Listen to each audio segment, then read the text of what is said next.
Hello friends, मैं हूं आपके सामने गौरव मिगलानी। इस वीडियो में जो टॉपिक अब हम स्टडी करने जा रहे हैं दैट इज एसेट्स। इस एसेट्स वर्ड को हिंदी में हम बोलते हैं संपत्तियां। ये एक ऐसा वर्ड है जो आपके लिए हो सकता है कि 11th अकाउंट्स के अंदर नया हो, पर ये वर्ड रियलिटी में आप पहले से यूज करते आ रहे हो। इसको हम पहले क्या बोलते हैं? प्रॉपर्टी। बस डिफरेंस यही है, अब आपको 11th अकाउंट्स के अकॉर्डिंग, आगे अकाउंटेंसी के अकॉर्डिंग आपको इसे एसेट्स ही बोलना होगा। पर ये टॉपिक समझने से पहले, अकाउंट्स के बिहाफ पर स्टडी करने से पहले, मैं आपको एक नॉर्मल से एग्जांपल की ओर लेके चलता हूं। हमारे घर के अंदर बहुत सारी आइटम्स ऐसी होती हैं जिसको हम प्रॉपर्टी में काउंट कर सकते हैं।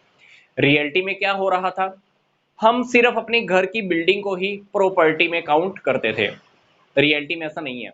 घर के अंदर जो भी आइटम्स आपको नजर में आती हैं, घर की बिल्डिंग से लेकर घर के अंदर की हुई हमारी टेबल, हमारी चेयर, हमारे कपड़े, हमारे रेफ्रिजरेटर, हमारी एलईडी, हमारा टीवी, हमारा मोबाइल, हमारा फर्नीचर, जो कुछ भी हमें घर के अंदर नजर में आ रहा है, वो सारी की सारी हमारी एसेट्स में ही काउंटिंग होती है, प्रॉपर्टी में ही काउंटिंग होती है। इवन अगर आपने किसी को पैसा दिया हुआ है तो जितना पैसा आपने उस पार्टी से अभी भी लेना है तो वो भी आपकी प्रॉपर्टी में ही काउंट होता है।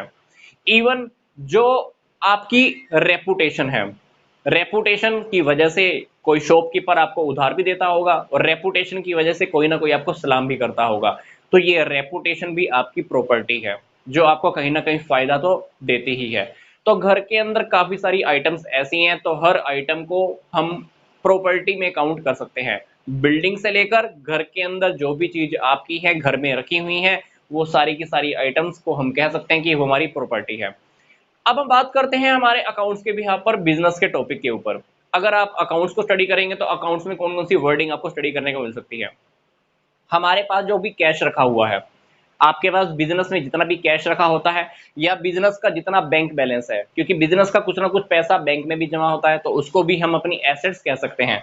बिजनेस की बिल्डिंग, बिजनेस की कोई भी जमीन है, फर्नीचर है, फिक्सचर है, प्लांट है, मशीनरी है, बिजनेस ने जितने लोगों से पैसा लेना है वो बिजनेस की वर्डिंग के अकॉर्डिंग हमको क्या बोलना होता है? डेटर्स बोलना होता है। क्या? डेटर्स। तो ये भी हमारी एसेट्स में ही काउंटिंग में आता है। हमारी बिजनेस में यूज होने वाली कार है, कोई भी मोटर व्हीकल है, कोई बाइक है, चाहे कोई घोड़ा ही क्यों ना हो, हॉर्स, लाइव स्टॉक, उसको भी हम एसेट्स में ही काउंट करेंगे।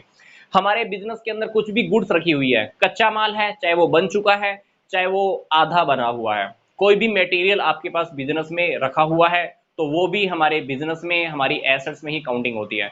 अगर आप दुकान में जाओ तो दुकान में आपको बहुत कुछ देखने को मिल सकता है। दुकान में रखा हुआ कैश, दुकान का पैसा जो बैंक में जमा है, दुकान का फर्नीचर, दुकान का फैन, दुकान का एयर कंडीशनर, तो जितनी भी आइटम आपको उस बिजनेस की, उस दुकान की आपको नजर में आएंगी, तो आप कह सकते हो कि वो उस बिजनेस की, उस दुकान की क्या है? एसेट्स हैं। इसी तरह से हम लेते हैं गुडविल का एग्जांपल। जिस टॉपिक को मैं अभी रेपुटेशन बोल रहा था, उसी टॉपिक को बिजनेस की नॉलेज के अकॉर्डिंग, बिजनेस की वर्डिंग में, अकाउंट की वर्डिंग में हमको क्या बोलना है? गुडविल बोलना है हमें। तो इसी तरह से अगर हमने किसी को पैसा एडवांस में पे किया हुआ है तो वो भी हमारी एसेट्स में ही काउंटिंग में आता है। यस, किसी को आप पैसा एडवांस में पे करते हो तो वो भी हमारी एसेट्स की काउंटिंग में ही आता है।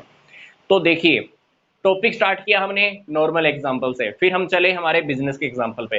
तो ये सारी वो वर्डिंग है, ये सारे वो टॉपिक है जो आपको आने वाले चैप्टर्स में स्टडी करने होंगे, और इस टॉपिक्स को हम एसेट्स में ही काउंट करते हैं।